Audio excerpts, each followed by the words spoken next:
कि माता हिंगलाज की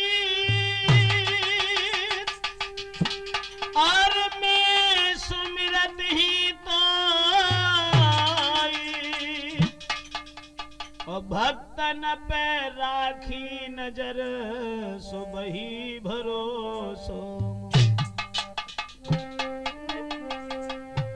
अरे मैया दुर्गे तो सो मेरी याद भवानी मैया दुर्गे तो सो मेरी याद भवानी राखो सभा में मेरी हो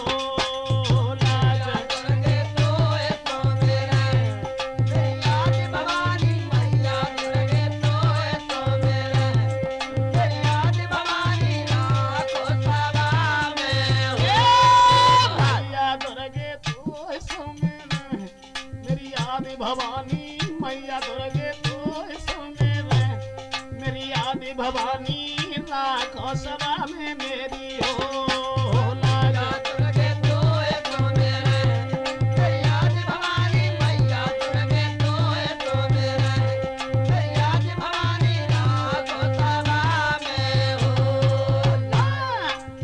हमारी लाज आज तेरी राह निहारी आना मेरी मातक लेके सिंह सवारी रे राखो हमारी लाज आज तेरी राह निहारी आना मेरी मातक लेके सिंह सवारी रे मेरी दुर्गे माता भवानी और भक्तन पीछे राक्षस की कह कर डारी कुर्बानी अरे मैया दुर्गे तो सो मेरे मेरी याद भवानी दुर्गे मैया तो सो मेरे मेरी याद भवानी राखो सभा में मेरी हो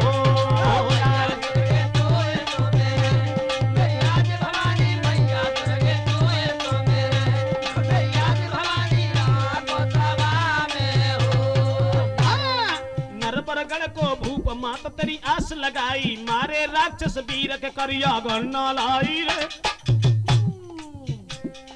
नरबरगढ़ को भूप माता तेरी आस लगाई मारे राक्षस वीर के कारे गन्ना लाई रे करी लीला जग से न्यारी और तेरे तेरो दास आज सुध लेना माता हमारी अरे दुर्गे मैया को सो मेरे मेरी याद भवानी राखो सभा में मेरी हो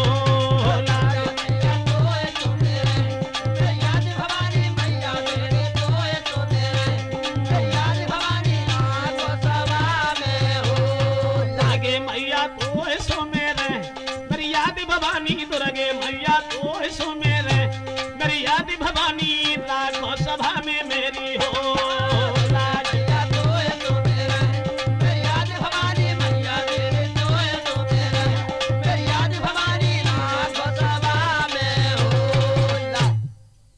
हाँ भैया राजपूत कैसेट के माध्यम से आज हम आप लोगों के समक्ष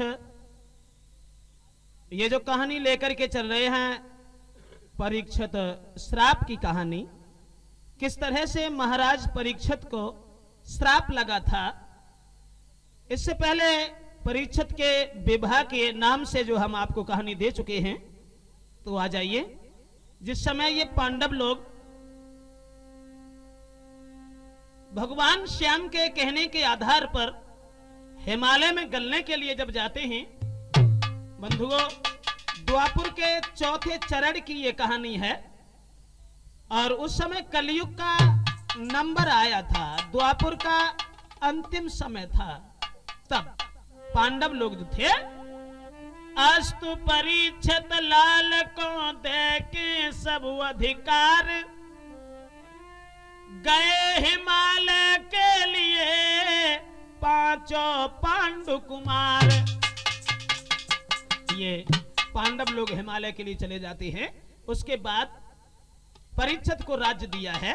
परीक्षित वहां के इंद्रप्रस्थ के जब सम्राट बने हैं राजा बने हैं लेकिन जब पांडव लोग वन में हिमालय में गलने के लिए गए थे वो समय कौन सा था।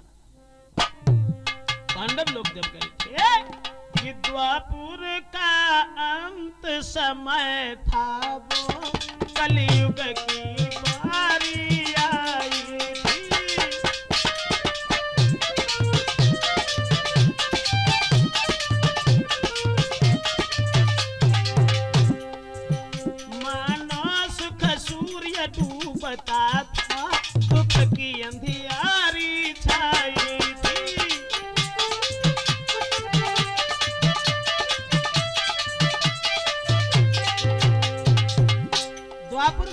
समय और कलयुग का नंबर आया था। कब?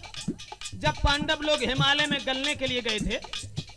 भाइयों, ऐसे नहीं तो ऐसे समझिए,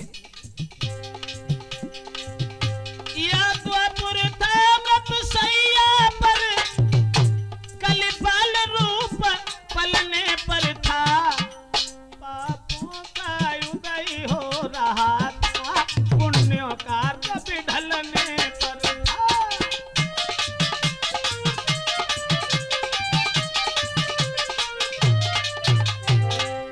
पापों का उदय हो रहा था, पुण्यों का रब ढलने पर था।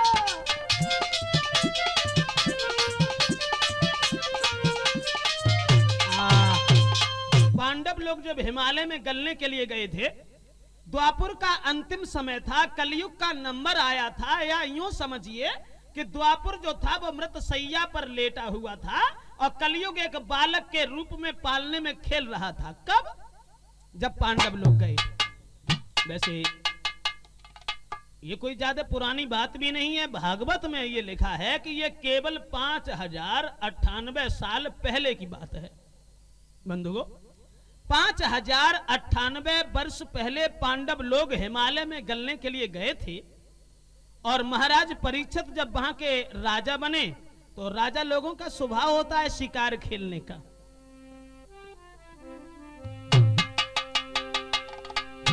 तो भूप परीक्षित जब बने बे खेल न जात शिकार,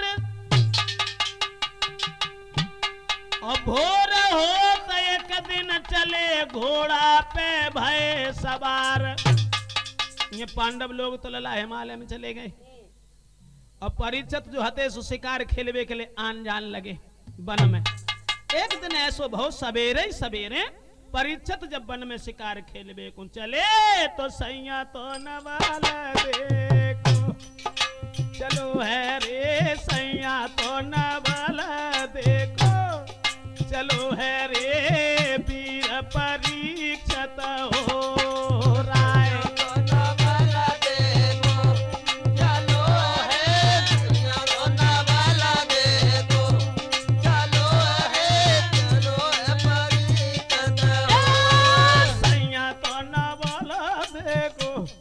चलो है रे सैया तो नवाला देखो, चलो है रे वीर परीक्षित हो राया तो नवाला देखो, चलो रे सैया तो नवाला देखो, चलो रे वीर परीक्षित हो। वीर परीक्षित राय करी घोड़ा की सवारी, बांध लए हथियार लई करते ग समारी रे। शिकार खेलन चले और जब शिकार खेलन चले परीक्षित, अरे वीर परीक्षित राय करी घोड़ा की सवारी, बांध ले हथियार लई करते ग संहारी रे। घोड़ा की करी सवारी और खेलन चले शिकार, परीक्षित योधा रे बलकारी। अब सैया तो नवाला देखो, चलो है रे वीर परीक्षित हो राय। तो नवाला देखो, चलो रे सैया तो नवाला देखो, चलो रे वीर परीक्षित हो। शिकार खेलन चले, बड़े खुश हैं। और परीक्षित शिकार खेलने को जब जंगल में गए, नार नबर दे चली आरती लेके आई, चौमुख दीपक जार थार सोने को लाई रे।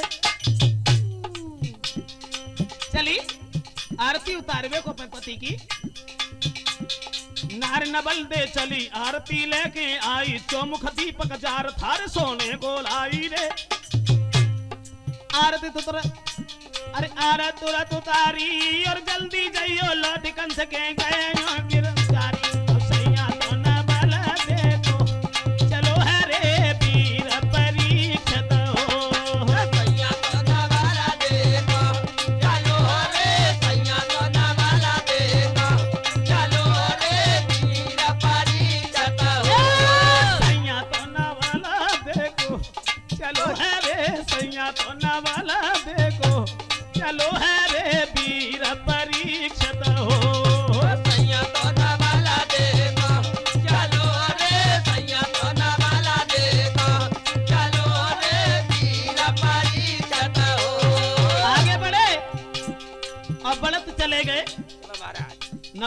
आरती उतारी और देखा महाराज जल्दी लौट गए। चले परीक्षित वीर दियो है घोड़ा बढ़ाई, पहुंचे वन में जाए रहे हैं नजर घुमाई रे। ना हिरना पड़ो दिखाई, एक अनोखी बात गई है नगर में उनके आई। अब सैया तो नवाला देखो चलो है रे वीर परीक्षित हो। सैया तो नवाला देखो चलो रे, सैया तो नवाला देखो चलो रे वीर परीक्षित हो। सैया तो नवाला देखो चलो है रे, सैया तो नवाला देखो चलो है रे वीर परीक्षित हो।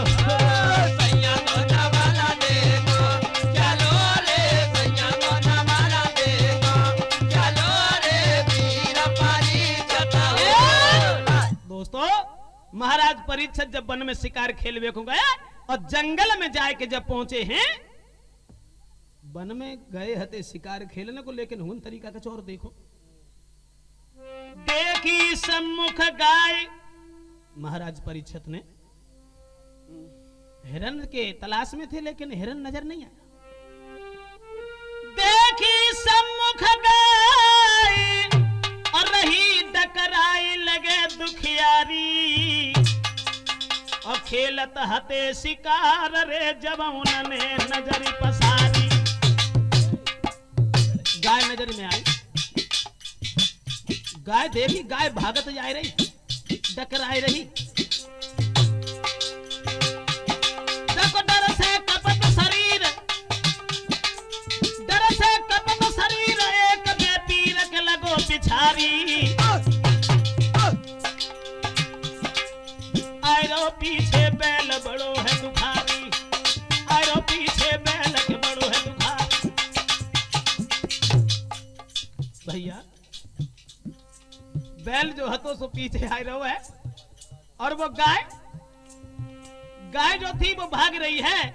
लेकिन परीक्षित की तरफ देख के अब गाय ने एक बात कही, कौन है आज मेरी लाज बचाने आए, धर्म के नाम पे बलिदान चढ़ाने आए।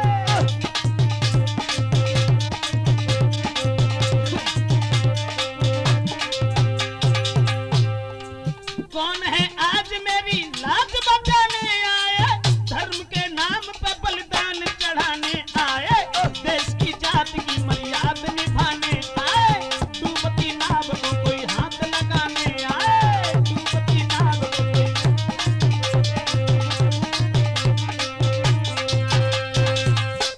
देखा परीक्षित ने, एक गाय भागती जा रही है और जिसके पीछे एक बैल, और वो बैल लंगड़ा रहा है, तीन पैर से चल रहा है। गाय की और बैल की हालत को देखा, फिर कुछ और भी देखा। उस गाय और बैल के पीछे एक काला कलूटा सा इंसान दौड़ रहा था जिसके हाथ में मूसल था, और गाय और बैल के ऊपर जब मूसल बजता है तो भूमंडल कांप जाता है। परीक्षित ने देखा कि जिस गाय को हमारे हिंदू धर्म में मां का दर्जा दिया जाता है और जिस गाय को हम लोग मां समझ करके पूजा करते हैं, उसी गाय की ये दुर्दशा। उसी समय के तेगा तो उठायो परीक्षित, तेगा तो उठायो है परीक्षित, कई बास ललहो कर तो उठायो है परीक्षित, तेगा तो उठायो है परीक्षित, कई बास ललहो। तेगा तो उठायो है परीक्षित, तेगा तो उठायो है परीक्षित, कही है जो समय हो आए। तो उठायो है परीक्षित, तेगा तो उठायो है परीक्षित, कई जो समय हो। हाँ, कहीं जो समय आए शर्म तो नेक न आई, गाय हमारी मातर होता पे हाथ उठाई रे।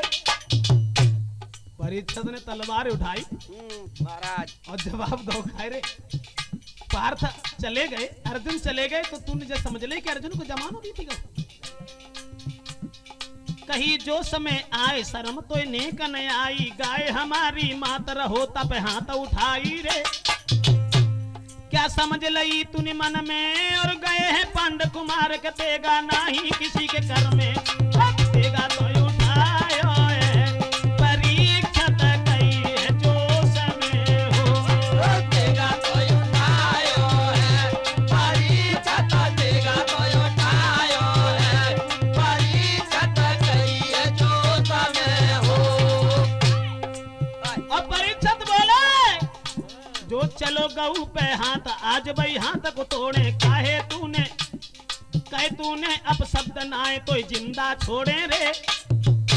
वो बदक से बोले जो चलो गऊ पे हाथ आज वही हाथ को तोड़े, कहे तूने अब शब्द ना आए तो जिंदा छोड़े रे। जिनके इतनी बानी और डर से गौ है कांपी खड़ो के दूर भो अभिमानी, अब देगा तो परीक्षित ने लाओ है रे कही है जो समय हो। तेगा तो लयो है, लयो है तेगा तो परीक्षत, लयो है कही है जो समय हो।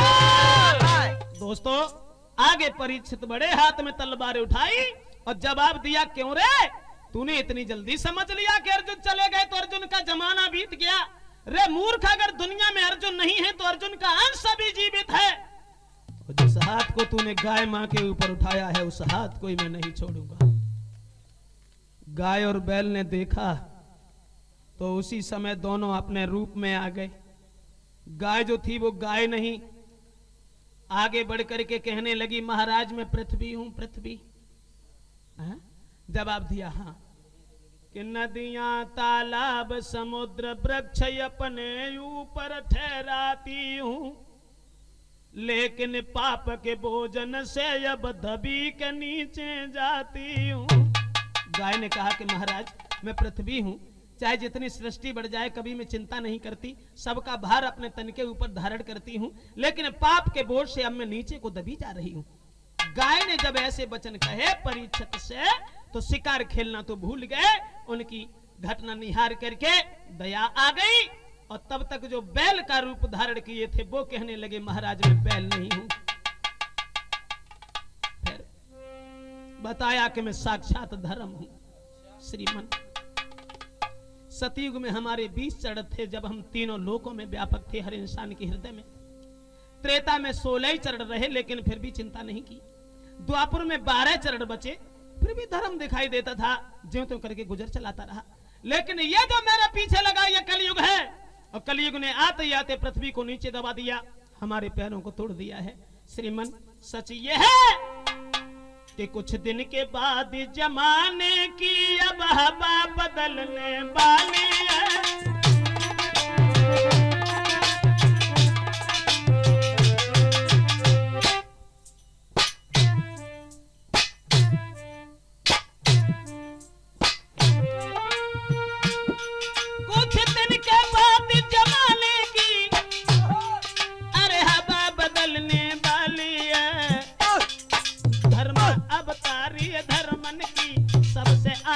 दिवाली है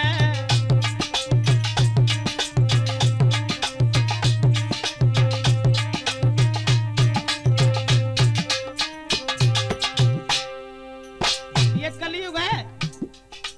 और जवाब दो धर्म में महाराज आगे वो समय आ रहा है बेटियां न कोई जानेगा, छत्री कायर हो जाएंगे गीदड़ धमकी को दिखाएगा।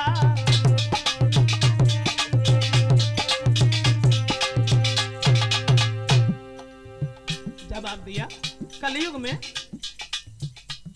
गीदड़ की धमकी से शेर डर जाओ करेंगे। कंठी माला था पाती का आगे न नजर कछुआ देंगे, हम धर्म धर्म चिल्लाएंगे तो लोग मेरी हंसी उड़ाएंगे।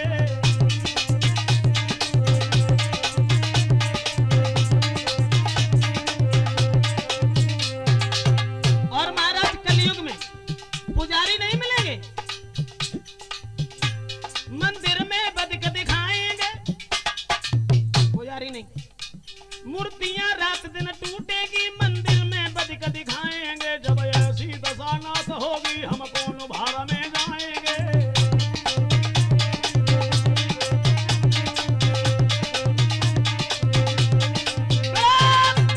जवाब दो धर्म ने कि महाराज कलयुग में सगे भाई के प्रति वो विश्वास नहीं कर पाएगा, सगे पुत्र के साथ पिता का व्यवहार नहीं होगा, सगे मित्र के साथ में मित्र वफादारी नहीं निभाएगा। कलयुग में बुरा अत्याचार पाप होगा, इसलिए इस कलयुग की दशा को निहार करके हम यहां से जा रहे हैं। दोस्तों, ये कहानी सुनने के बाद में परीक्षित के होश उड़ गए। और दोस्तों, वैसे कलयुग की उम्र तो 4,32,000 साल की लिखी है विद्वानों ने। 4,32,000 साल में कुछ विद्वानों का ऐसा लेख है कि 5,098 सालें बीती हैं मात्र। और इन 5,098 साल में ही मैं अपनी आंखों से देख रहा हूं कि वही बात सामने आने लगी कि अब साचन की कदर नाए झूठन के सत्कार।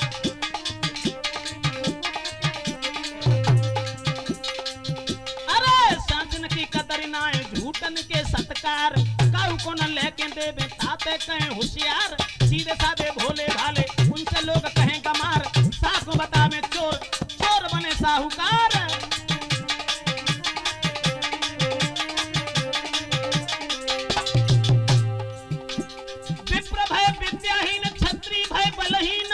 भय लोभी कामी सूत्र भय पराधीन, चारों ही वर्ण निज धर्म से भय छीन, तप गयो तेज गयो बुद्धि है गई मलिन।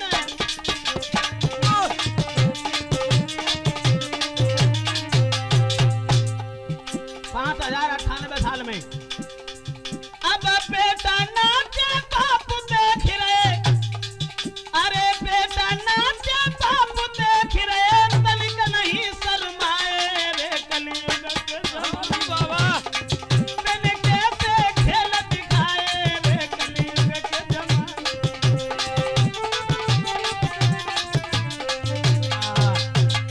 ध्यान रखना दोस्तों, 5,098 साल में ही साचन की कदर न झूठन के सत्कार, काऊ को न लेके देवे ताते कहें होशियार, सीधे साधे भोले भाले उनसे लोग कहें गमार, और साह को बतावे चोर, चोर बने साहूकार।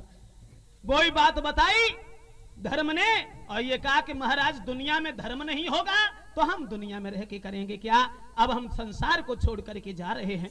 परीक्षित ने सोचा कि अकेले कलयुग के आने से और इतनी मुसीबतें सामने आ रही हैं तो हम कलयुग को ही जिंदा नहीं छोड़ेंगे। तलवार उठाई, आगे बढ़े और जवाब दो, सुना कलयुग तुमने, तुम्हारे अंदर अब गुड़ के अलावा और गुड़ नाम की कोई चीज नहीं है।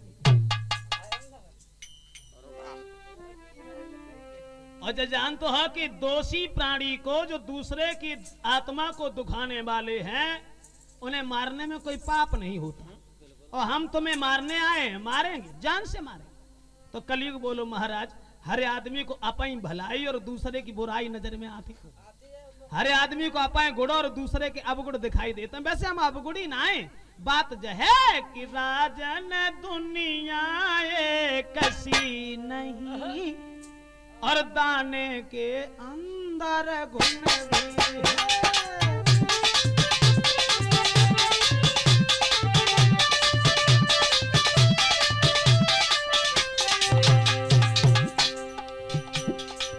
कलयुग बोलो,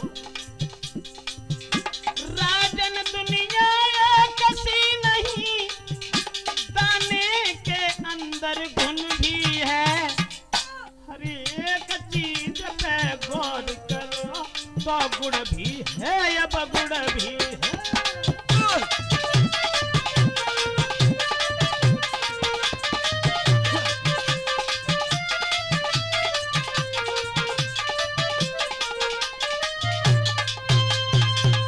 दुनिया में ऐसी कोई चीज नहीं महाराज जहां में गुड़ और अवगुण ये दोनों चीजें न हो। काऊ में गुड़ ज्यादा है, काऊ में अवगुण ज्यादा है, अरे ये तो एक प्राकृतिक देन है। तो धर्मराज फिर आगे बढ़े और बोले महाराज जो अपने मुंह से अपनी बड़ाई कर रहे हो, तुम्हें ना मालूम कि पाप हुए है कलयुग में। अरे बाबा मेरे राजा रे पाप हुए है कलयुग में, मेरे राजा रे धर्म रहे गो पाप होए कलयुग में, मेरा राजा रे पाप होए कलयुग में, मेरा राजा रे धर्म रहे गो। पाप हुई है कलयुग में, सतवादी रे पाप हुई है कलयुग में, मेरे राजा रे धर्म रहे गो पाप होए कलयुग में, मेरा राजा रे पाप होए कलयुग में, मेरा राजा रे धर्म रहे गो। धर्म रहे गो नाय पाप सबके दिल छाबे, सज्जन भूखे फिरे दुष्ट घर मौज उड़ावे रे। धर्म बोले जो अपनी बड़ाई महत्व बोले महाराज कलयुग में धर्म रहे गो नाय पाप सबके दिल आवे, सज्जन भूखे फिरे दुष्ट घर मौज उड़ावे रे। जहाँ बेटी घूमे कुआरी और सगी मात को पुत्र सतावे, गारी दे घर बारी और पाप हुई है कलयुग में, मेरे राजा रे धर्म रहे गो। पाप होए कलयुग में, महाराजा रे पाप होए कलयुग में, मेरा राजा रे धर्म रहे गो। पाप हुई है कलयुग में, मेरे राजा रे पाप हुई है कलयुग में, मेरे राजा रे धर्म रहे गो। पाप होए कलयुग में, मेरा राजा रे पाप होए कलयुग में, मेरा राजा रे धर्म रहे गो। जवाब दो कलयुग में घर की नारी दुखी पुरुष ढूंढे पर नारी, कलयुग में घर की नारी दुखी पुरुष ढूंढे पर नारी, अपने पति को छोड़े नारी करे और उस प्यारी रे। घर की नारी दुखी पति ढूंढे पर नारी, अपने पति को छोड़े नारी करे और से यारी रे। ना मंदिर में कोई जावे और दिन दिन मंदिर घटे, शराब के ठेका खूब दिखावे, और पाप हुई है कलयुग में, मेरे राजा रे धर्म रहे गो। कलयुग में, मेरा राजा रे पाप होए कलयुग में, मेरा राजा रे धर्म रहे गो। पाप हुई है कलयुग में, मेरे राजा रे पाप हुई है कलयुग में, मेरे राजा रे धर्म रहे गो। पाप होए कलयुग में, मेरा राजा रे पाप होए कलयुग में, मेरा राजा रे धर्म रहे गो। जैसे ही जब बात कही कि कलयुग में धर्म नाम की चीज नहीं होगी, और जो अपने मुंह से अबे बड़ाई मार रहा है, महाराज सगे पति को छोड़ के स्त्री पर पति से स्नेह रखेगी कलयुग में, सगी स्त्री को छोड़ करके प्राणी पर नारी के पीछे घूमेगा, अपनी स्त्री को छोड़ करके पर स्त्री की गुलामी करेगा, कलयुग में धर्म नहीं होगा। दोस्तों तो सुन के बातें धर्म की गए भूप दहलाई, देगा लेके हाथ में कही तुरंत समझाए। जवाब दो कार्य कलयुग सुना तुमने, अपनी बड़ाई कर रहे हो और धर्म ये बता रहे हैं कि कलयुग में अत्याचार होगा, पाप होगा, अपराध होगा, तो ऐसे प्राणी को छोड़ने में मेरी मूर्खता है।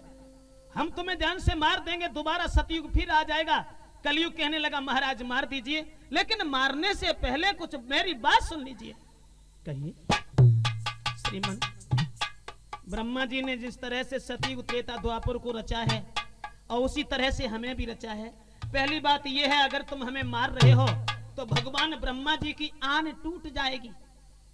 दूसरी बात यह है प्रभु, अगर तुम ये कह रहे तुम्हारे अंदर अवगुण ही अवगुण है, गुण नाम की चीज नहीं है, तो महाराज ये तो संसार है।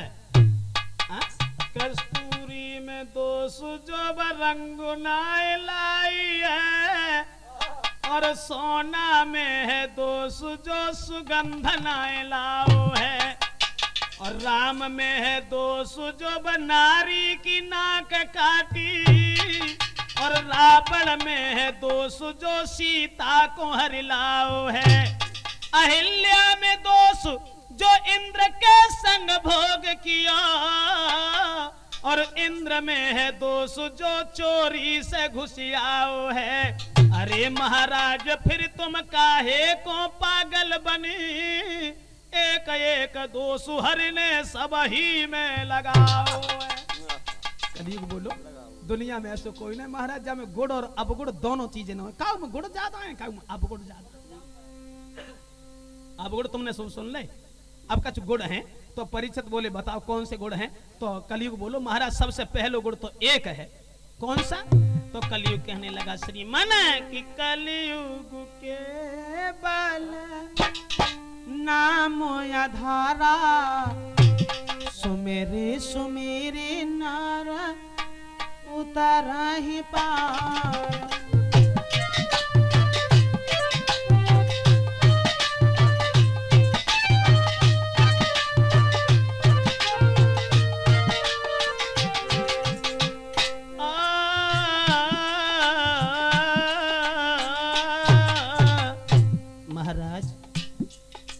कलयुग के बल नाम आधारा, कलयुग के बल नाम आधारा, कलयुग के बल नाम, कलयुग के बल नाम आधारा, सुमिरी सुमिरी नर उतर रही पारा।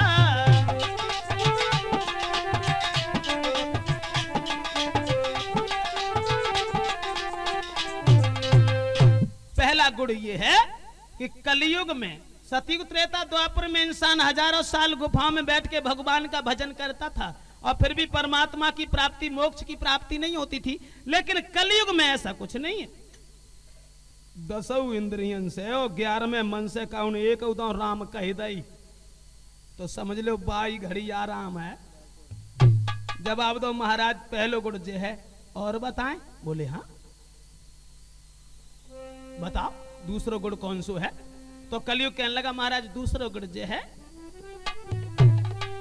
सतयुग त्रेता में सोचा तो वो मनसा पाप का आता है, वो मनसा पाप का आता है। लेकिन कलयुग में किए बिना कोई पाप नजर नहीं आता है, कोई पाप नजर नहीं आता है।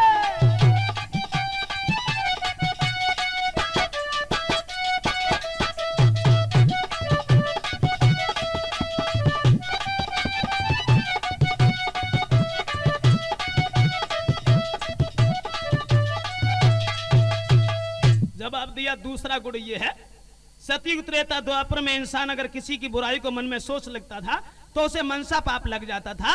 लेकिन कलयुग में ऐसा नहीं है। जब तक कोई खुले तौर किसी की बुराई नहीं करेगा तब तक अपराध नहीं लगेगा।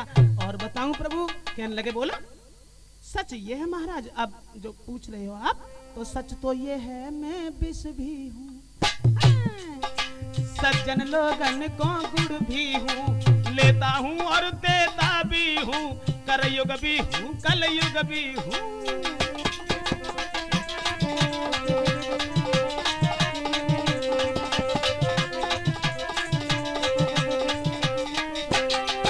सच तो ये है मैं विष भी हूँ,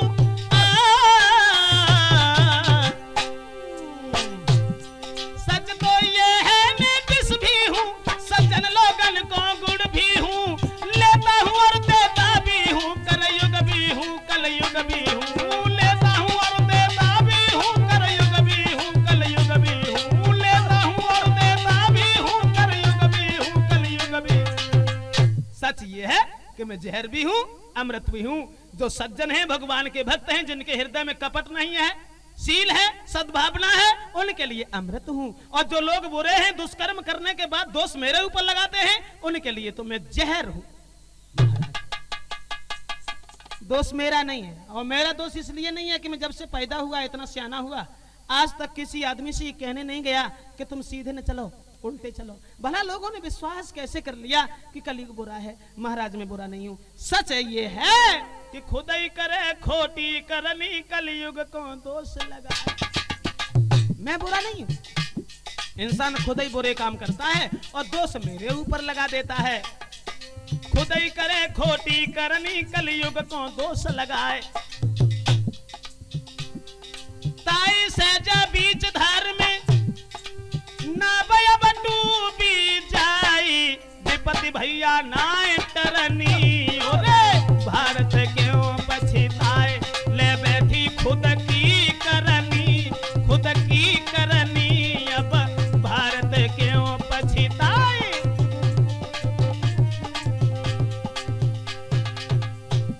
ध्यान रखना, वैसे मैंने तो अपनी आंखों से यहां तक देखा है।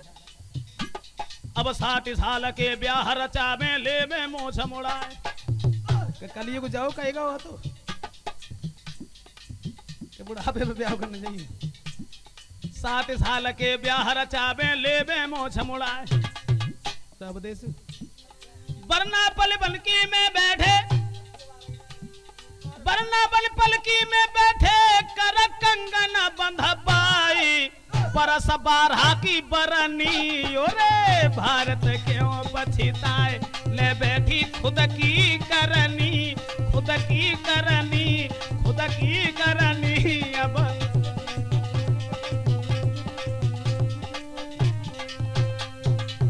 जो कछ गुड़ और अवगुड़ हते सो हमने बताए दे। अब महाराज मारो चाहो मार दो और छोड़े वो चाहो तो छोड़ दो, जब तुम्हारी मेहरबानी है। परीक्षित बोले तो हम कलयुग तुम्हें मारे ना, लेकिन एक बात हम जरूर कहें, जहाँ भगवान के भक्त होंगे, जहाँ सत्संग होगा, जहाँ भजन कीर्तन होगा, वहां नहीं जाओगे। तो कलयुग कहने लगा महाराज हमें बताओ हम कहाँ जाएं, कहाँ रहें, कौन सी जगह रहें। तो परीक्षित ने कहा सुनो हम जो जगह बताएंगे तुम उस जगह रहोगे। बोलो। तो कहने लगे परीक्षित सुनिए कलयुग कि जिस जगह जुआ की बाजी हो और झूठी गपोड़ियां चलती हूँ,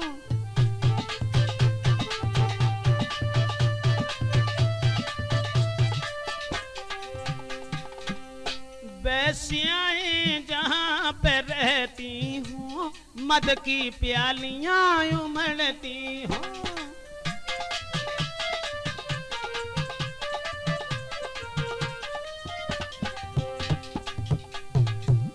परीक्षित ने कही देखो जहाँ जुआ खेलो जाते हो, शराब पी जाते हो, वैश्याएं रहती हो, झूठी गप्पे लड़ाई जाती हो, वहां रहोगे। और सुनिए जिस जगह गुरु का मान न हो, जिस जगह नहर का ध्यान रहे, जिस जगह स्वर्ण की कांति रहे, बस वही तुझे स्थान रहे।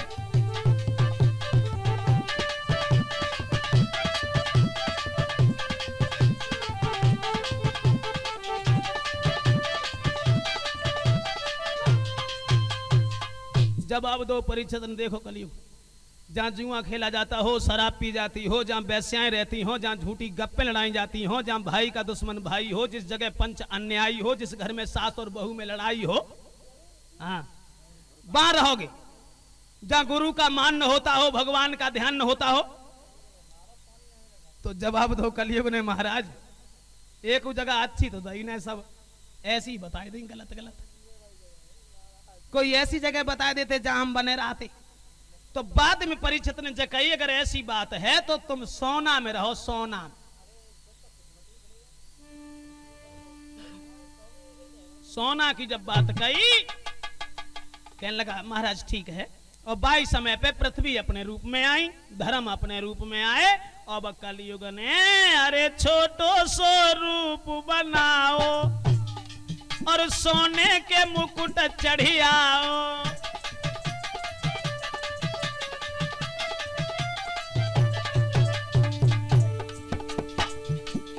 छोटो सो रूप बनाए की और परीक्षित जो सर पे सोने को मुकुट बांधे हते तापे सवार हुई गो।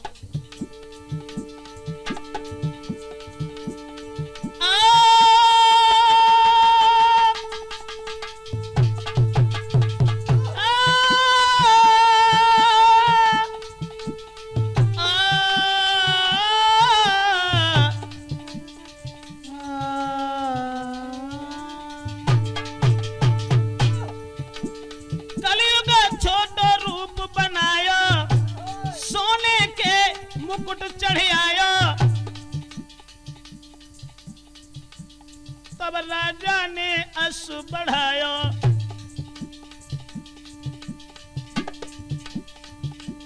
चल के एक आश्रम में आयो।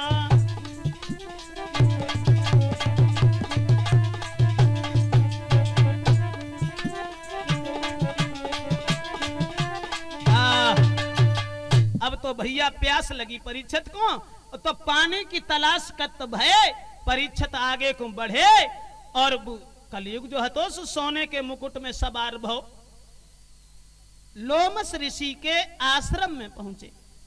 और जब महात्मा लोमस ऋषि के आश्रम की तरफ बढ़े हैं, वहां जब पहुंचे हैं भैया, लगी भूप को प्यास कि करी तलाश जो बढ़े अगारी।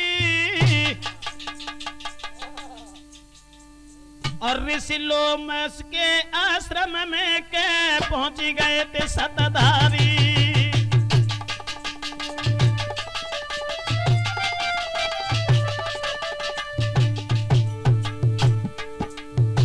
लोमस ऋषि के आश्रम पहुंच गए। बैठे लोमस संत, अरे बैठे लोमस संत ध्यान कहीं अंत सुना सरदारी। तब देख संत को भूपन बात बिचारी, देख संत को भूपन बात बिचारी।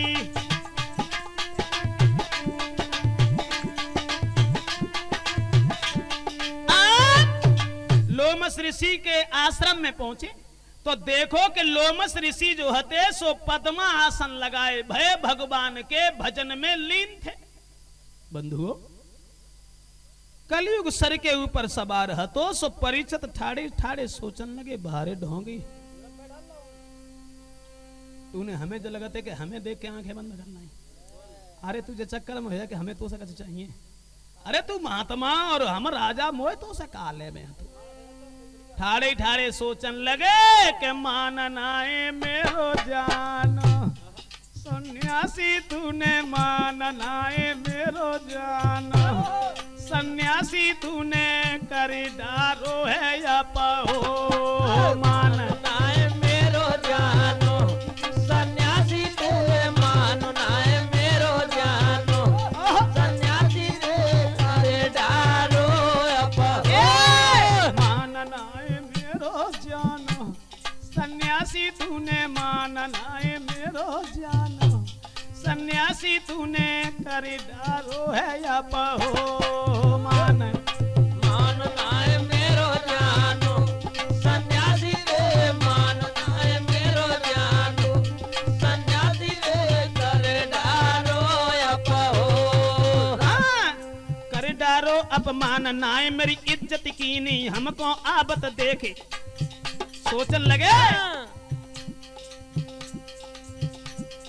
कर डारो अपमान नाए मेरी इज्जत कीनी हमको आबत देख बंद आंखें कर लीनी रे।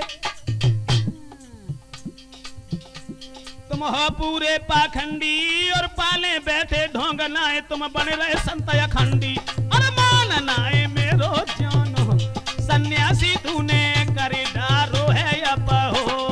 मान नाए मेरो जानो, सन्यासी दे मान नाए मेरो जानो। सन्यासी दे कर डारो या पहो। परीक्षित सोचन लगे ठाड़े ठाड़े बाहरे ढोंगी हमें देख के आंखें बंद करके बैठी हो।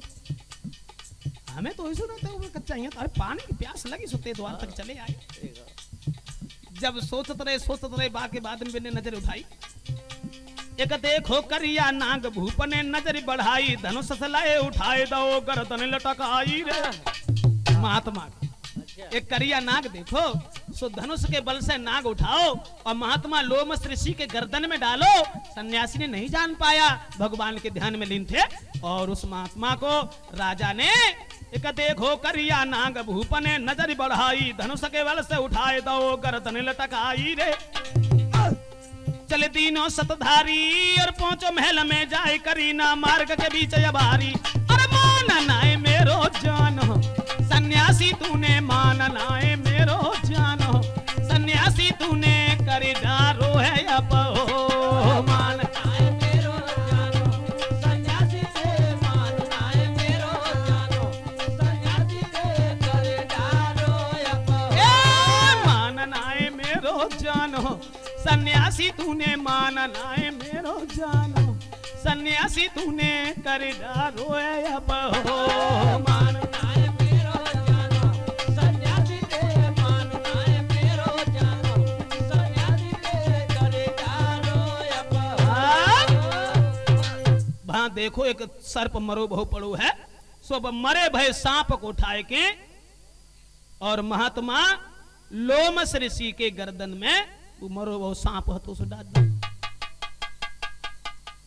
मरो भव सांप जब महात्मा लोमस ऋषि के गर्दन में डालो और परीक्षित जो हते सो घरे चले आए। सिंहासन पे सर से मुकुट उतार के जब रखो तो आत्मा पाप पाप चिल्लाने लगी। दोस्तों इधर तो नाग डार के चले आए। उतमे बेटा श्रृंगी ऋषि ने जब ही खबर सुन पाई,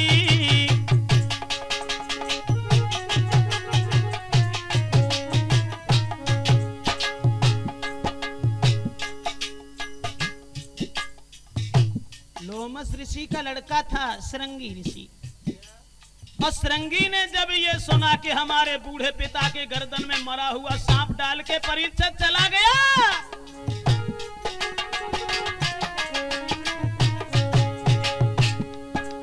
उतमे बेटा श्रृंगी ने के जब ही खबर सुन पाई, क्रोध गो तन छाए कमंडल लीनो तो हाथ उठाई।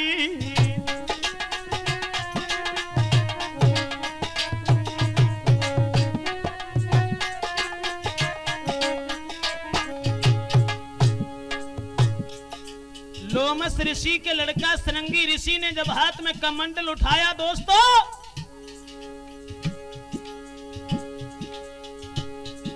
महाराज पिता को देखो ना अपमान, देने लगो है श्राप भूप तुम सुनो लगाए के ध्यान।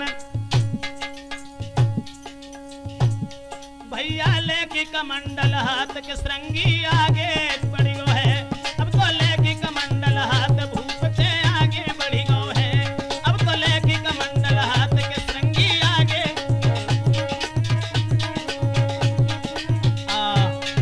लोमस ऋषि के लड़का ने जब देखा कि हमारे पिताजी के गर्दन में मरा हुआ सांप डाल करके दिल्ली का सम्राट परीक्षित चला गया, कमंडल उठाया। और ये ध्यान रखना साथियों, घर में सपूत होता है वो मर सकता है लेकिन बाप के अपमान को नहीं देख सकता। मेरी तो समझ में सिर पे यही आया और मैंने तो यही सोचा कि जिनके प्रकाश से नयोद्धम हो, ऐसे प्रभात से सांझ भली, और जिनके न नाम से नाम चले, से लड़कन से बांझ भली।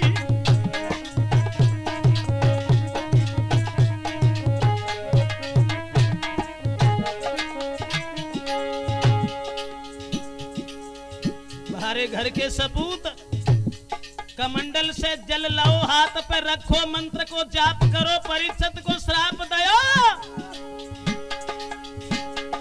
ओ धन के मत वाले राजा, ओ धन के मत वाले राजा, ओ माया मत के दीवाने, मेरे हाथन से मौत तेरी लिख भेजी विश्व विधाता ने।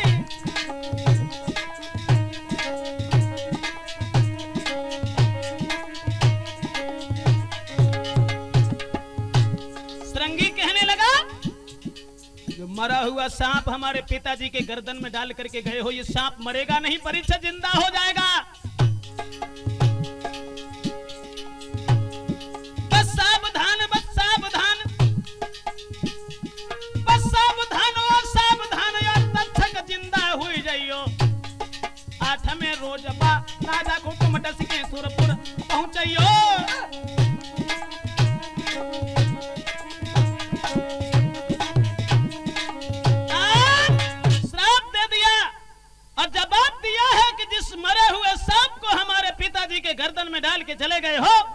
यही सर्प आज के 8वें दिन जिंदा हो जाएगा, तुम्हें डस लेगा और दुनिया की कोई भी शक्ति तुम्हें बचा नहीं सकती। दोस्तों, उसके बाद अपने पिताजी के गर्दन से मरा हुआ सांप निकाला और जवाब दिया, पिताजी आंखें खोलो। तुम्हें और तुम्हारे गर्दन में जो मरा हुआ सांप डाल के चला गया था, मैंने श्राप दे दिया है, आंखें खोलो। लोमस ऋषि ने जब आंखें खोली तब जवाब दिया, बेटा खैर तुमने अच्छा नहीं किया,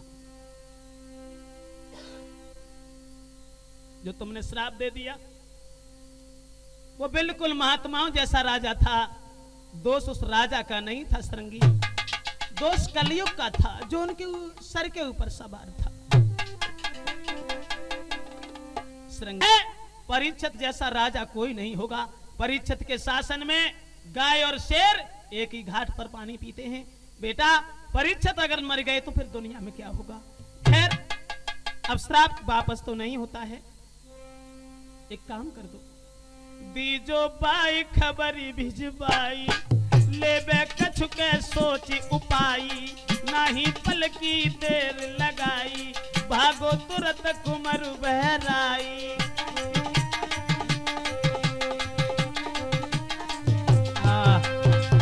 दोस्तों, जब जवाब दो है कि जाओ उसे खबर कर दो, वो अपना कुछ न कुछ इंतजाम कर लेगा।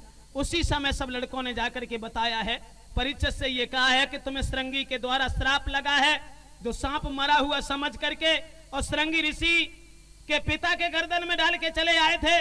श्रृंगी ने तुम्हें श्राप दिया है कि श्रृंगी ऋषि श्राप दयो, मेरे राजा रे श्रृंगी ऋषि श्राप दयो, मेरे राजा रे मारो 8 में हो रोज श्राप दये, मेरे राजा हो श्रृंगी ऋषि श्राप दये, मेरे राजा हो 8 में हो श्रृंगी ऋषि श्राप दो, मेरे राजा रे श्रृंगी ऋषि श्राप दो, मेरे राजा रे मारोगे 8 में हो श्रृंगी ऋषि श्राप दयो, मेरे राजा हो श्रृंगी ऋषि श्राप दयो, मेरे राजा हो मारो 8 में हो। मरो 8 में रोज सर्प बई जिंदा हो बे, कितने बचियो भूप 8 में दिन डस जाबे रे। अब आई मौत तुम्हारी और ले बच के भूप रहोगे, दिल में अब पछताई। अरे श्रृंगी ऋषि श्राप दो, मेरे राजा रे मरोगे 8 में हो श्रृंगी ऋषि श्राप दयो, मेरे राजा हो श्रृंगी ऋषि श्राप दयो, मेरे राजा हो मारो 8 में हो। दोस्तों, लड़कों ने जाकर के जब बताया है, महात्मा श्रृंगी ऋषि ने श्राप दिया है और 8वें दिन तुम्हारी मौत हो जाएगी, 8वें दिन तुम्हें सर्प डस लेगा। जो इतने वचन सुने हैं तो होश उड़ गए, पैरों के तले धरती खिसक गई कि मैंने बुरा किया इसलिए हमें उसका फल वैसा ही मिला। दोस्तों, ध्यान रखना, मरने से पहले अगर किसी को यह पता चल जाए कि आज के 8वें दिन मर जाओगे तो जिंदगी में फिर चैन कहां। उस श्राप को सर के ऊपर धारण किया है और चले हैं, शरीर से राजसी वस्त्र उतार करके फेंक दिए हैं। महात्मा जैसे कपड़ा धारण करने के बाद में, योगिया बाना पहनने के बाद में यमुना के किनारे की तरफ बढ़े हैं परीक्षित। उत देख कंथ की गति, नारी कहे पति उम्र मेरी बारी, और कैसे तुम बिन बचे राजन हो बे मेरी ख्वारी। नवलदे दुखी हो गई, अपने पति के चेहरा की तरफ निहार करके रोने लगी, कहने लगी महाराज अब क्या होगा। बिल बिलाई बिल खाई कहा करूं भाई, नारी किलकारी नारी किलकारी, लखसैया की दशा रोई गई नारी, लखसैया की दशा रोई गई नारी।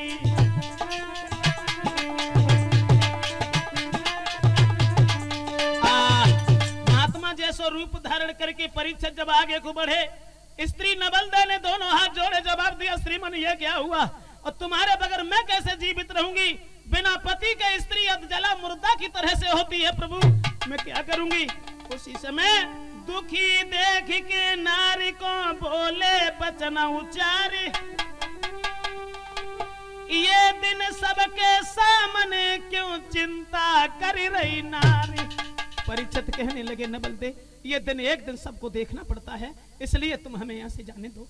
और मौत का समय जो निश्चित होता है वो उसी समय पर आती है। बात दूसरी ये है कि कर्मणे बाधिकारस्ते मां फलेषु कदाचन, मैंने बुरा कर्म किया इसलिए मुझे उसका फल वैसा ही मिला। समझाया परीक्षित में कि नारी माती रोबेरी नबल दे, नारी माती रोबेरी नबल दे, दिल में धरी ले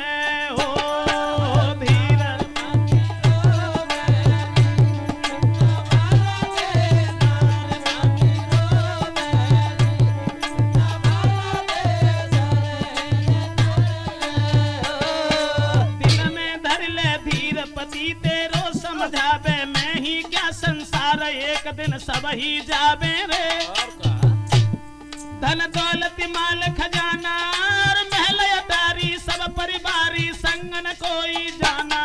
अरे नारी माती रोवे रे नवाला दे, धर ले दिल में ओ धीर माती रोवे नी नवाला दे, नार माती रोवे नी नवाला दे, धर ले अपनी स्त्री को समझाया और नवलदे को रोते हुए छोड़ करके परीक्षित यमुना के किनारे पहुंचे हैं। और वहां व्यास के पुत्र सुखदेव आ गए हैं। सुखदेव जी के सामने बैठ करके अपनी दिल की कहानी कही है। इस तरह से परीक्षित को श्राप लगा है। सुखदेव जी ने श्रीमद् भागवत कथा सुनाने के लिए तैयार हुए हैं, परीक्षित को मोक्ष दिलाने के लिए। क्षमा करें, यहाँ से आगे इंतजार करें वॉल्यूम नंबर 3 का परीक्षित श्राप से आगे की कहानी।